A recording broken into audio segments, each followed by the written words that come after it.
The night Moreo died began with thunder. Not the soft rumbling thunder that fades quietly in the distance. No. This thunder cracked across the sky like a giant tree splitting in two. The wind howled through the palm trees of Aitoro village, rattling the roofs of small mud houses and shaking the wooden doors. Inside one of those houses, a little boy was crying. 7-year-old Sola knelt on the cold mud floor, holding his mother's hand. Her fingers were trembling. Her breathing was slow, and every breath sounded like it might be her last. Near the doorway stood his father, Baba Sola, holding a small traveling bag. He looked like a man about to disappear. Sola's heart pounded in his chest. He had seen that look before. The look people wear when they are leaving for a long time, maybe forever. Tears streamed down his face as he screamed with everything inside him. "Daddy, don't go! Please save Mummy!" The wind outside grew louder. The kerosene lamp flickered. And in that moment, Baba Sola had to make a decision that would haunt him for the rest of his life. Aitoro was a quiet village surrounded by thick forest and red earth roads. The houses were small but warm. Every morning the sound of roosters filled the air before sunrise. Women carried basins of cassava to the market. Men walked to their farms with hoes resting on their shoulders. Children laughed as they chased each other through dusty paths. Life in Aitoro was simple.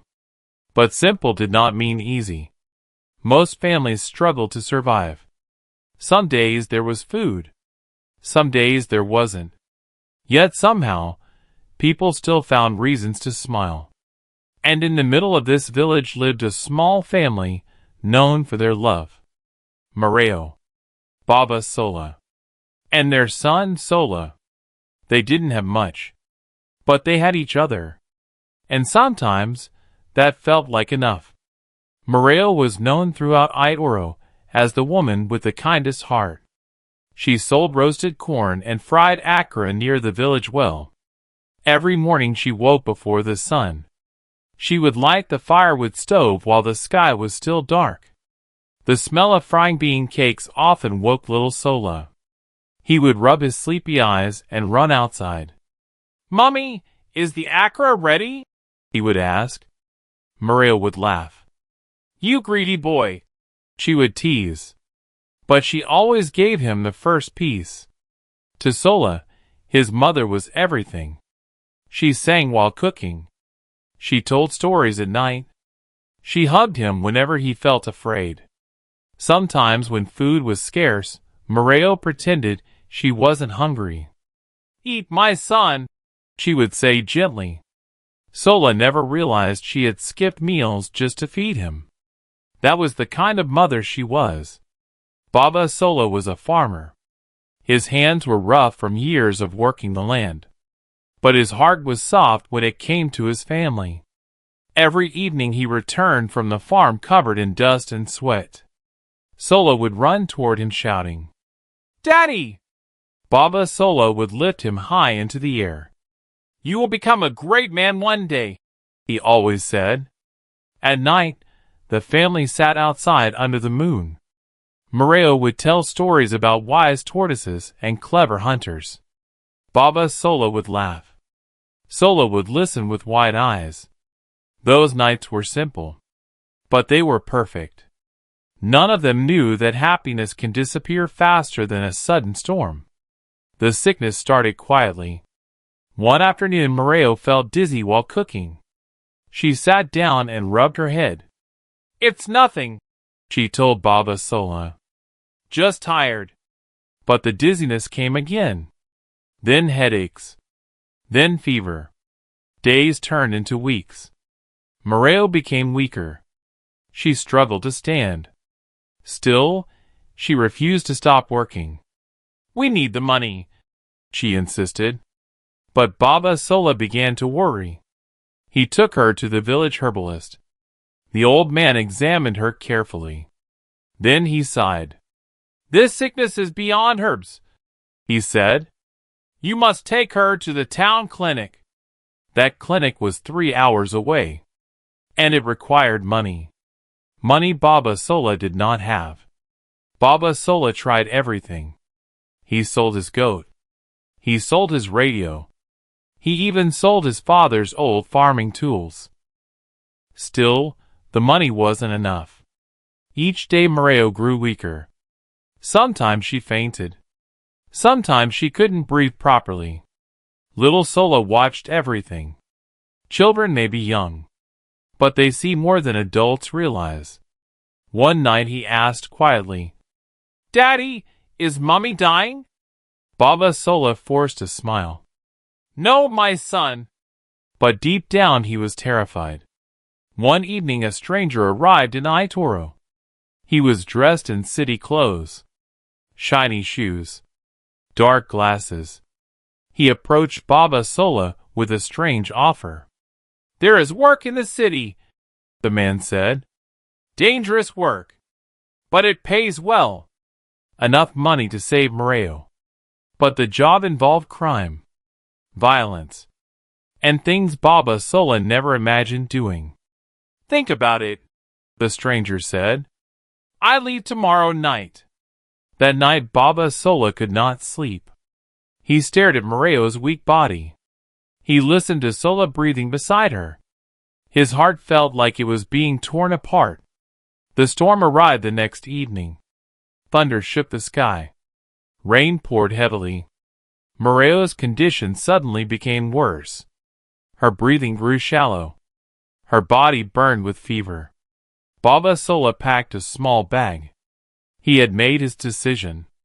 If this dangerous job could save her, he would do it. But as he reached the door, Sola grabbed his legs, crying, begging, "Daddy, don't go!" Then the words that would echo forever, "Please save Mummy!" Mario opened her eyes weakly. She saw the bag. She understood everything. "Ade," she whispered, "whatever you are about to do, don't. I need money to save you," he cried. She shook her head slowly.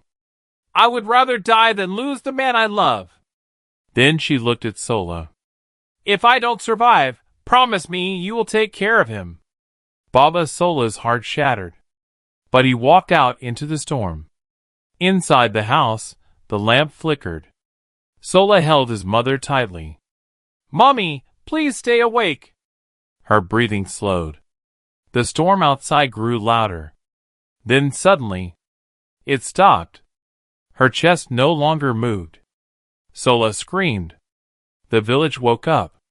But it was too late. Mario was gone. 3 days later Baba Sola returned. His clothes were dirty. His eyes looked empty. He held a bag full of money. But when he saw the burial mound, he collapsed. He had come back too late. At the burial, little Sola asked softly, "Daddy, if the money came earlier, would Mummy still be alive?" Baba Sola could not answer. He simply cried. That question would haunt him for the rest of his life. Years passed. Sola never forgot that night. While other children played, he studied. While others slept, he read by lantern light. He made a promise. No child in Aitoro would ever lose a parent because of money again. 20 years later, Sola returned to Aitoro. But he was no longer a small boy. He was Dr. Sola, the first doctor the village had ever produced. And he came with a dream. To build a clinic. The clinic started small. 1 room. 1 bed. 1 stethoscope. But it saved lives. 1 mother. Then another. And another. On the clinic wall Sola placed a wooden sign. It read, "This clinic exists because 1 woman died too early." One evening Baba Sola stood outside the clinic watching his son save a young woman's life. Tears rolled down his wrinkled face. "I left to save your mother," he whispered. Sola looked at him. "You taught me something, Daddy." "What is that?" Sometimes the greatest heroes are the ones who stay. The sun set behind the village, and for the first time in many years, Baba Sola felt peace. Some people chase money to save lives, but sometimes the life that changes the world is born from a tragedy that could never be undone.